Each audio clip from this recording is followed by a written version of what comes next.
Hey gamers! Today, we're diving into a list of 10 most disappointing video games of 2024. These are the titles that had us hyped, only to let us down upon release. But remember, a disappointing game isn't always bad. Sometimes it's just a matter of unmet expectations. Let's take a closer look at what went wrong with these titles and why they didn't meet the hype. They're slaughtering the people they swore to protect. Suicide Squad: Kill the Justice League was supposed to be the follow-up to the beloved Batman Arkham series. Unfortunately, it disappointed fans with its shift from a single-player action-adventure game to a multiplayer-focused looter shooter.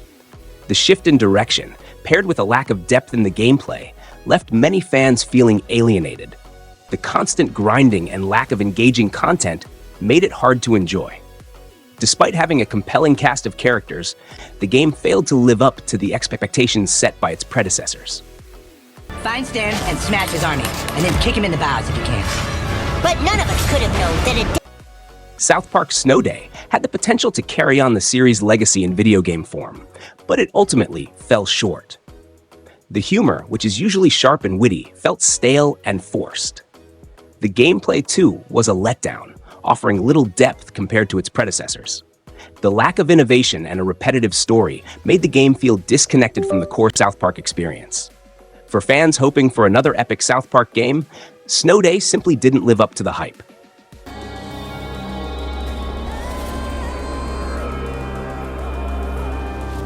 Slitterhead, developed by Silent Hill creator Keiichiro Toyama, was initially met with high expectations. Combining elements of Silent Hill's atmospheric horror and the fluid action of Gravity Rush, it sounded like the perfect blend. However, the final product didn't quite hit the mark. The combat felt weak and lacked excitement, while the scares seemed forced and didn't fully immerse players in the world. Despite a few cool features, the mission and level design left much to be desired, making it a disappointing horror experience.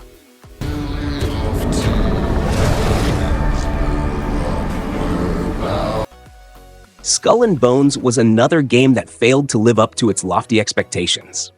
Born from the success of Assassin's Creed IV Black Flag, players were hoping for an open-world pirate adventure.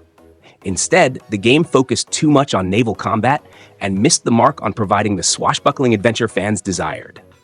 With numerous delays and a troubled development history, Skull and Bones felt unfinished and uninspired. After years of anticipation, it failed to deliver the immersive pirate experience fans had been waiting for. I can be like her.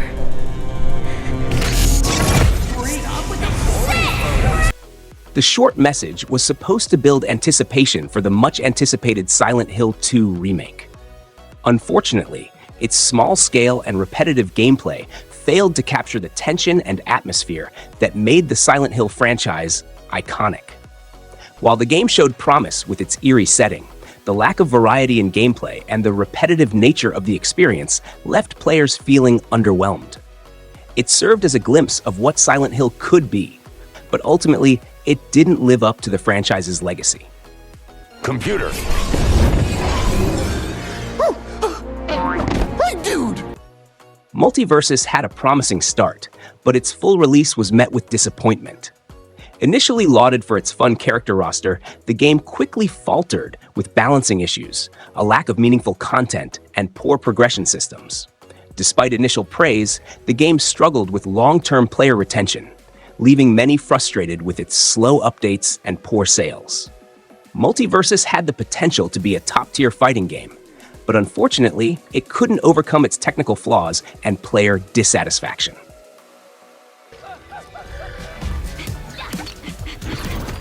Hey, neat costume.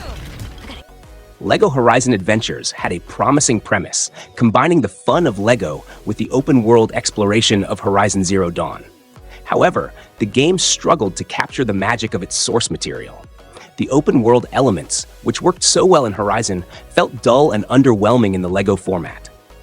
The game's level design was too simplistic, and the overall experience didn't offer much depth, failing to please both LEGO fans and Horizon enthusiasts.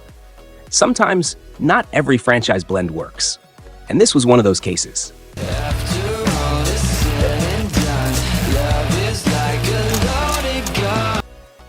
Funko Fusion entered the market with the promise of crossovers featuring beloved franchises like Back to the Future and Invincible.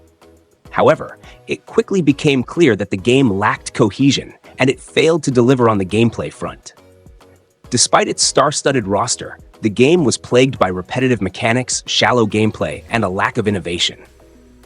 Technical issues compounded the problems, making the overall experience lackluster. Funko Fusion's failure is a reminder that big-name franchises need more than just a recognizable IP to succeed.